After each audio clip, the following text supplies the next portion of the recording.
jump scare. Welcome back to my channel. In like 3 hours I have to be in uni defending my thesis, so let's get ready for it.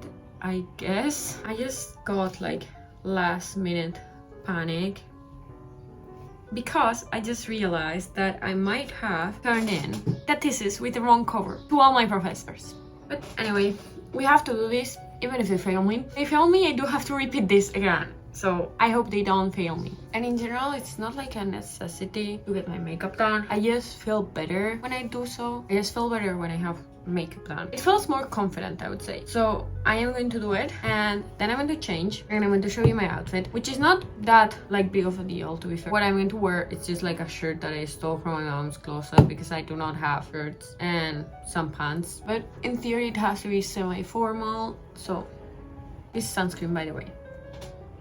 This is my first time doing a get ready with me, so patience, please. But I feel like the occasion calls for it, no? Like, I'm going to be a graduate in like 2 weeks at least, because to be fair, I did fail one subject, so I do have to redo that subject. But apart from that, I am going to be a graduate. Like, after this, I finished all the rest of my exams, and I am ready to graduate, except for the one subject. But I already have the pictures, I already have the thesis. So I have here the 60 pages of my bachelor's thesis, which I have to bring with me so that I can take notes whenever the jury or like the tribunal tells me that I should do something better for next time, as if there is going to be a next time. There is a master thesis, but it's not going to be on the same topic. So notice how I'm not stressed at all. If you are very interested, I guess I could do a video talking in depth about my thesis. We are going to do my eyebrows. Basically, the point of my thesis is to demonstrate that there is some kind of danger with how we treat tropes nowadays on social media, and how over-reliance on trope-ification of literature, it's going to lead us to a lower quality, less intellectual reads. I know, very fun stuff that we would be very passionate about. But I basically saw this creator, Celine, by booktok, talking about it last year, and I was like, actually, she's so right. Like, it's just like what she was saying, it made so much sense to me.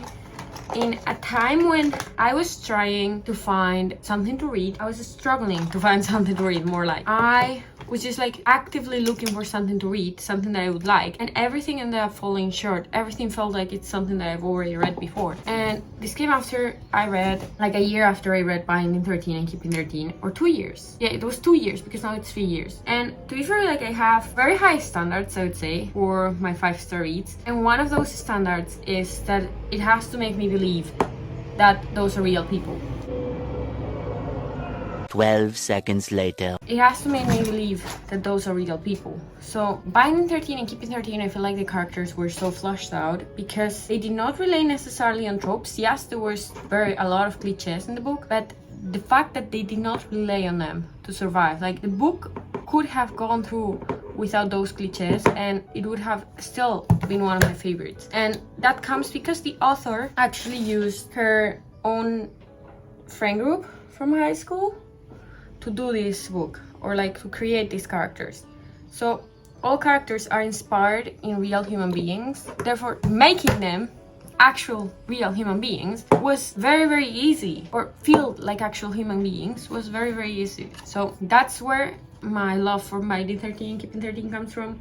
But basically, after Binding 13 and Keeping 13, I was on the one side trying to find something similar, which, yes, I use tropes to try and find that similarity between a book that I've read and like a book out there, and I was not finding anything at all, because you cannot like replicate a feeling necessarily, and you cannot replicate the message in that way. So it came to this situation where I actually didn't know what to do, and then suddenly I found, like, didn't know what to do to find a 5-star read again, which I haven't found until this year, 3 years later. And then I stumbled upon that video by booktok, and it all made sense, because yes, everything she said is true. And as a literature student, I can tell you that yes, the reliance on tropes, the cliches and everything is not something that comes from booktok necessarily. What does come from booktok is the situation that is happening right now with the overly reliance on them. Because yes, there are conventions in all times during literary history of authors choosing to replicate certain scenes. But the problem is, when you replicate certain scenes, but your characterization is different, your storyline is different. But nowadays, you replicate scenes, and not only are you replicating scenes, you're replicating the enemies to lovers trope, you're replicating everything just to appeal the market. People say, oh, it's because that's what they would like to read, so they write what they would like to read. Girl, then why do you want to read exactly the same thing over and over again? Like, do you not want to meet different stories, meet different characters, put yourself in different situations? And basically I found Celine's video at the time, and I know it was super controversial. Like, I remember that she was hated on so much at the time, and actually I truly, like, with everything she said, I agreed. Also, can we please stop just mentioning book as something that comes from another book? Like, I've just read Deep Cuts, and that book has been in TikTok, all over TikTok, told to be a Daisy Jones and the Six / Normal People situation, which those two books, for me, ended up being mediocre. Like, I did not like them that much. Namely because one of them, which is Daisy Jones and the Six, was a book with which I did not feel that the characters were real, because it was just dialogue. So I could not relate to the characters to that extent. And on the other hand, Normal People, it's a book that I love, but also at the same time I think that I read it when I was a little bit too young, so I should read it again. I read it like at the start of the channel, I had like a vlog on it and everything. But basically, if I had been recommended that book as a Normal People / Daisy Jones and the Six book, I would not have read it. I would not have read it, to be fair. But I was recommended that book as so much more, so I ended up choosing to read it, which was a really good decision because I loved it. I loved it so much that I think it's going to be a 5 stars. I have to marinate on it a little bit. I have to see if, like, in a couple of weeks I'm still thinking about Joy and Percy, and if I do, then there you go, another 5-star read. But if I don't, then it's not a 5-star read. That's how I choose 5-star read. And I feel like I should a little bit address, like, what the fuck am I going to do after uni? So I did a video like this talking about life last year with my friend Lisaro, but we were just talking about the Erasmus year and basically addressing like our year more than it was like future talk. But I'm graduating this year, so what am I going to do next year? I chose to keep studying, and so I'm going to do a master's. And because I'm still not very sure what I would like to dedicate the rest of my life to, I'm going to do a master's in literature and linguistics, which is still pretty much on my alley, just like not as specific as other courses that I could have taken. And I'm going to do a master's in literature and linguistics in Ghent University in Belgium. I'm also going there partly because my partner lives there and it's going to do a master's there too, so I'm just kind of like following a little bit his lead. I'm not only going there because of that, I'm going there because the master's is cheaper there than it would be here, because I would like to study in another country again. Because even though I love the Basque Country, I never envisioned for myself just like staying here. So living is, I would say, I don't know if it's the right choice, I would say it's a choice. So that's what I'm going to do. I'm going to go there and I'm going to see, to be fair. I have some expectations. I don't know what to tell you. Like, to be fair, I just choose to go a little bit with it. I could have chosen to go with my favorite lip combo, but I'm not going to do that today. Feels like too much sparkle is not going to be good. But yeah, basically, I'm just going to go abroad again and I will see what happens. I'll get that master's and then I'll have to see if I would be interested in getting a further degree or further education. So that's kind of like the plan for next year. Mostly my plan is just living my life, to be fair. Give me 1 sec, I'm going to change and I'll be back with the outfit to my hair, because I feel like it's a little bit unnecessary to do my hair when I'm not wearing the outfit, because then I will have to ruin it by putting the shirt on. So 1 sec.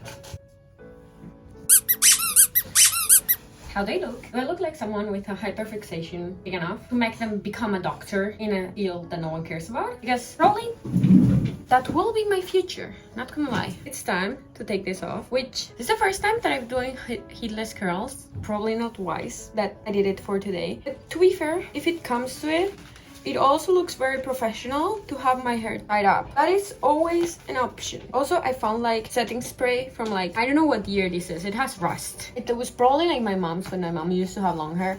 And she hasn't had long hair since my brother was a baby. My brother's 19. Time of truth. Let's see. Oh my god. Okay. Let's fix this. Oh wow, okay. Why does this look actually good? Thank God. Not gonna lie. Thank God. Now I do hope the setting spray actually sets this.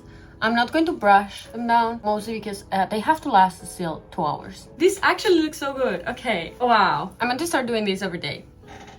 That is probably not true. Now I do need my brother for the setting spray and for him to roast me about how white I made my under eye bags and so that he fixes that. But I do need setting powder. I do not have setting powder, which my brother is going to be like, your under eye bags are going to crack. Okay, and so this is how I'm going to present myself. This is how I'm going to talk about my final degree project on anti-intellectualism. And I'm ready to answer all my professor's questions about, I don't know. Wait, I need earrings. I have all my earrings here. This like little thingy that it has a cup. I just broke it. But yeah, this was my grandma's. Okay, so I think earrings today should be either these ones or the hoops. Okay, so either these or the hoops, which I think the hoops are more professional. So I'm going to go with the hoops. By the way, I'm already sweating, which this is a consequence of the fact that right now, currently, we are at 25 degrees. I feel like it should be illegal to be asked to dress semi-professional in 25-degree heat. I swear to God, someone is going to pass out in that room, and it's not going to be me, but it may as well be because I haven't had breakfast. Okay, I need a little bit more setting spray after that. I feel like at this point, this counts as gassing myself, bruh. I should have put some oil, but to be fair, my ends are not freezy, so I think oil is not necessary. I do have these oil though. I'll bring the clear gloss with me so that I can reapply. And oh yeah, at risk of fully intoxicating myself, I have this Rio de Janeiro tube. Then I do have this little teeny tiny bottle of cologne or perfume from Kylie. This is like the smaller size because I don't use perfume that much, but I really love this this perfume or like these smells that they have. And now I smell like sparkling lychee. Yeah, this is like my favorite perfume ever. Like I am pretty, not gonna lie, I am very picky about my smells and my perfumes and stuff, but that one I love. And then I'm also going to put on the earring that my boyfriend gave me for my birthday. Not the earring, the ear, the ring. Okay. I think that one is the only one I'm going to do. I could also do my bracelets, but I feel like they are going to keep clinking the entire time and that it's not going to be good. Okay, so that was my update. That was also my makeup. I do not feel like that was a tutorial in any way. Mostly because I do not feel like I have enough knowledge to do a tutorial on anything. So yeah, I'm just going to revise my notes until the time comes. And then I'm going to go to uni and maybe update you about if I pass or fail. Maybe not. So we will see. But if not, thank you for watching. If you like this video, you might consider subscribing because for you it's not much and for me it would make my day. And I hope to see you soon. Bye!